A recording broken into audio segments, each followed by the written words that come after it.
हवाई जहाज के दरवाजे खुले तो एक अजीब सी ठंडी हवा ने रामदयाल और गौरी का स्वागत किया। यह अमेरिका था, टेक्सास की धरती।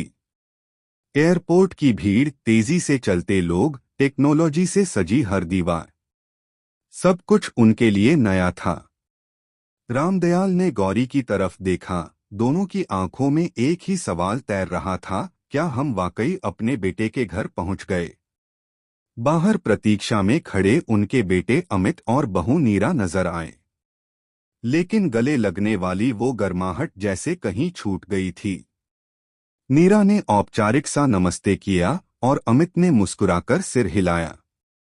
माम बाबूजी, कार में बैठिए, रास्ता लंबा है, अमित ने कहा। रास्ते भर कार की खिड़कियों से रामदयाल खेतों की बजाय ऊंची ऊंची इमारतें देखते रहे।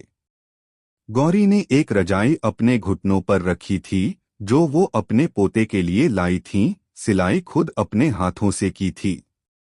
उन्होंने धीमे से कहा, यहाँ तो सब कुछ बड़ा है, पर कुछ भी जाना पहचाना नहीं। घर पहुंचे तो बहू ने जल्दी से चाय बनाई। वह चाय वैसी नहीं थी जैसी गौरी बनाती थी, लेकिन वह मुस्कुराकर पी गईं। अमित ने एक छोटा कमरा दिखाया।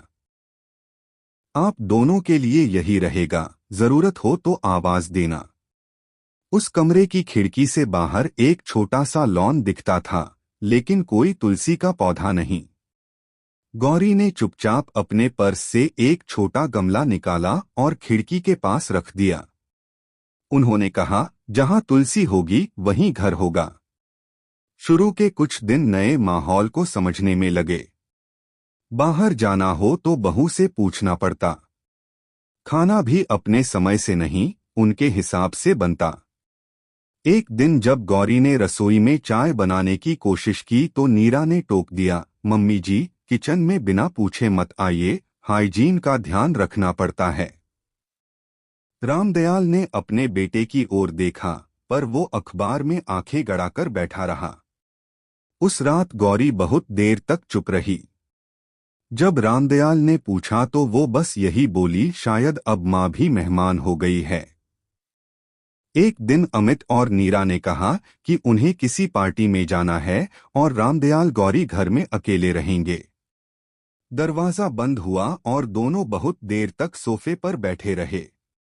रामदयाल ने टीवी चलाया, लेकिन चैनल की भाषा समझ नहीं आई। गौरी ने धीरे से कहा, अमेरिका तो आ गए, पर लग नहीं रहा कि जी रहे हैं, बस रह रहे हैं। बाद के दिनों में पोता अर्जुन उनसे थोड़ा घुलने लगा। वो स्कूल से आता तो रामदयाल उसे हिंदी में कहानियां सुनाते। अर्जुन हंसता, सवाल करता और धीरे धीरे दादा दादी को समझने लगा। एक बार गौरी ने अर्जुन से पूछा, क्या मम्मी पापा कभी दादा दादी से कहानी सुनते थे? अर्जुन ने मासूमियत से कहा, नहीं दादी, मम्मी कहती हैं इंडिया में टाइम वेस्ट होता है, ऐसे में। गौरी चुप रह गईं। उन्होंने सिर्फ इतना कहा, शायद अब कहानियों का वक्त बीत गया। फिर एक दिन नीरा ने ताना मारा, आप लोगों के आने से मेरी लाइफस्टाइल डिस्टर्ब हो रही है। मम्मी जी, अमित ने कुछ नहीं कहा, बस चुपचाप कमरे में चला गया। गौरी ने रामदयाल से कहा, रामू, शायद अब हमें वापस लौट जाना चाहिए। जिस घर में हम बोझ बन जाएं, वहां रहना भी अपमान है। रामदयाल ने सिर झुकाकर हामी भरी। उन्होंने एयर टिकट की बुकिंग खुद की।